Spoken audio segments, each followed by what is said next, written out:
Welcome to the Compassionate Newsroom, your gateway to transforming the heart and soul of journalism.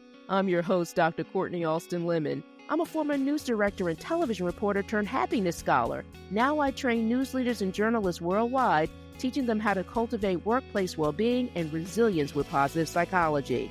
Each week, join me as I share evidence-based strategies and talk with some of the most inspiring people in the industry, including news leaders, journalists, trainers, and mental health experts. Together, we'll share actionable approaches to help you. Imagine a newsroom that not only cares about the story, but profoundly values the people behind them, a place where compassion is the competitive advantage. Don't just listen, become part of this transformative journey. Subscribe to and share the Compassionate Newsroom. Let's champion a more supportive, healthier, and happier newsroom culture, one episode at a time.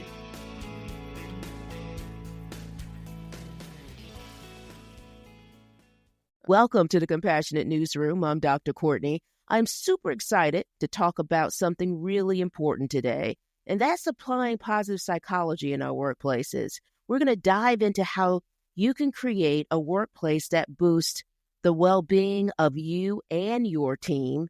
And I also have some handy framework for you as well. It's called the PERMA model, and it's developed by our founder of positive psychology, Dr. Martin Seligman. PERMA stands for the P for positive emotions, the E, engagement, the R, relationships, the M, meaning, and A for accomplishments.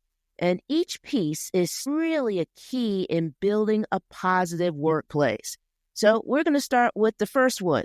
We'll start with positive emotions, right? The P. And in our workplaces, it's really crucial that we bring in hope, joy, and also gratitude, something I've talked about often in this podcast. You can really kick off the setting with some clear expectations, giving everyone that chance to have a voice, and supporting them in the important work-life dynamic. When we cultivate positive emotions, we're also ramping up coping skills and resilience and helping to reduce stress. So here's some quick ideas to kind of serve you as it relates to positive emotions. For those of you who may be new to the podcast, my favorite thing is gratitude. I value it, I practice it, and I often talk about it as it relates to work. These quick ideas actually speaks with how to incorporate gratitude in the practice. First you can do is public recognition. Give a shout out. Express how you're grateful for certain members of your team, or even create a segment portion of your meeting focused in on gratitude and allowing all of your team members an opportunity to share what they're grateful for. I've done it as a leader, and I'm telling you, it's wonderful to hear team members sharing about what they're grateful for amongst each other. Another, gratitude visits. You can do it by, knocking on the door and saying how you're grateful for the member of your team. Or you can also do it, I would like to call it the old-fashioned way, because I think there's nothing like a thank you note, but a thank you note that's handwritten. I mean, you can send an email. That's great too. But it's something about a handwritten note, a handwritten thank you note. I will admit, I keep all of my handwritten notes that people give me. I actually have them on my door. I love to see them.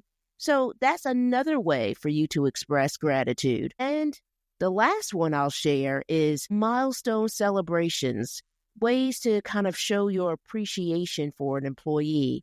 And so you can think about maybe it's the employee's first week on the job.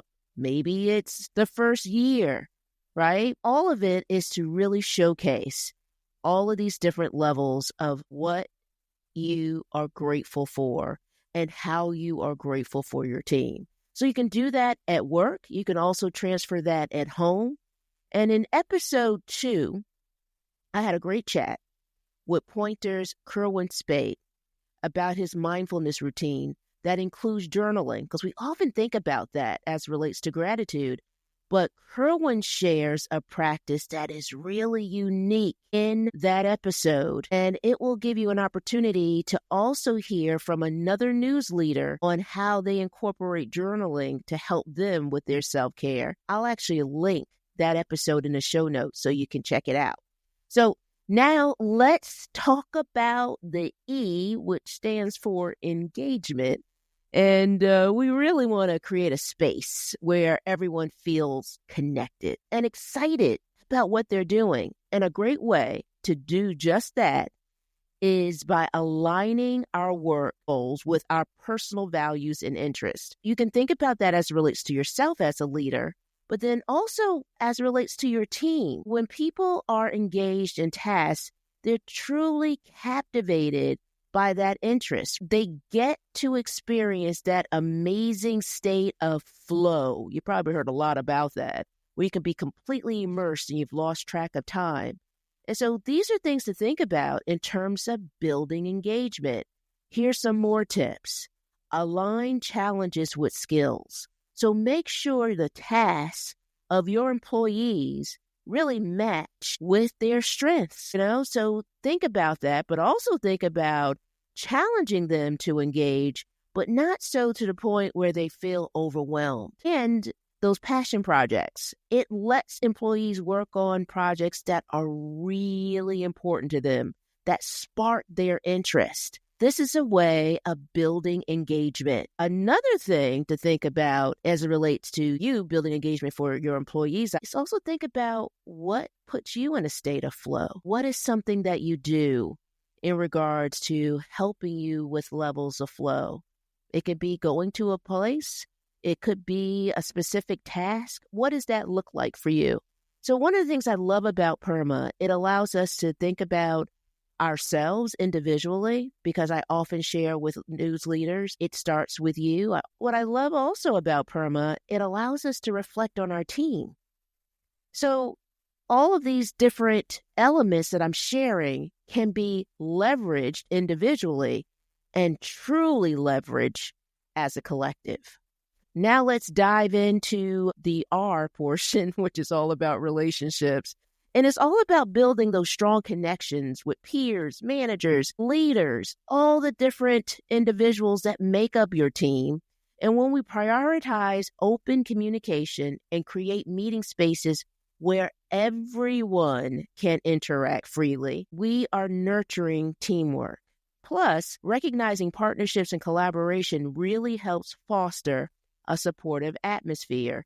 And that culture is so important. Now, trainer and consultant Emma Thomason knows about that very well because she shared insights in episode 9 about her work of creating a network of 60 to 70 peer supporters around the world for Reuters. They were trained and they made themselves available to colleagues when they were going through tough times. That episode gives you great insight to cultivate not only a peer support group, but really begin to build and understand how to better serve your team. It is an episode that I hope you go back and check. And I will, of course, all the episodes that I mentioned during this show will be in the show notes. So let's move on to meaning. Employees really thrive on meaning when they can connect their work to a bigger purpose. So taking time to reflect on their contributions, their impact in terms of their colleagues, what it means to community, and also to institutions that are very important to them. Now, in episode 13, Eden Fine-Day, the publisher of Indigi News, shared how her identity as a Cree woman not only adds to the meaning in her work, but it elevates her self-care. I love how Eden leans into that. That is another wonderful episode. Definitely check out episode 13. So lastly, we can't forget about achievements and accomplishments. Setting meaningful goals and striving to achieve them gives us a fulfilling feeling of being able to meet a challenge. It's so important when we're doing that to recognize and to celebrate our hard work and success, especially as it relates to our teams. So sharing milestones and supporting each other through challenges really enhances the sense of accomplishment. So here's a little tip for you to think about. Celebrate the process, not just the outcome. And that's for your team and for yourself. So acknowledge the effort and improvements, not just the final outcome of success, but values the accomplishment of the process. One of the things I love is, as a professor, I often have my students do an orientation in my class, and it's focused in on Dr. Carol Dweck's work with growth mindset. And one of the things I really value as it relates to it is because it's about valuing the process. It's a shift in mindset. I love when she says the power of yet. So this is a great opportunity to celebrate the process, not just the outcome. This builds a resilient team that truly values work, but also just values the process itself. So it's something different for some of us, right? Because we often think about the outcome, but it's valuing the process too. Ute Kortni, who is with the German Journalists Association, she's also an incredible resilience coach. She teaches us about creating safe spaces where teams can feel appreciated and really valued. And that is in episode 11 of the podcast. And she teaches us to do all of those things through the Agile method. It's really a wonderful episode. Ute is an incredible, incredible trainer and just an amazing leader. So by nurturing these 5 key areas, right? Positive emotions, engagement, relationships, meaning, and accomplishments, we can really empower our teams and create a workplace that flourishes. And remember this, what works best can vary from each individual to another. So you want to keep that in mind. So it's important to kind of customize these ideas to what fits your team and also what fits you. So you can find all of these episodes that I mentioned in the show notes. Don't forget to visit thecompassionatenewsroom.com for more resources.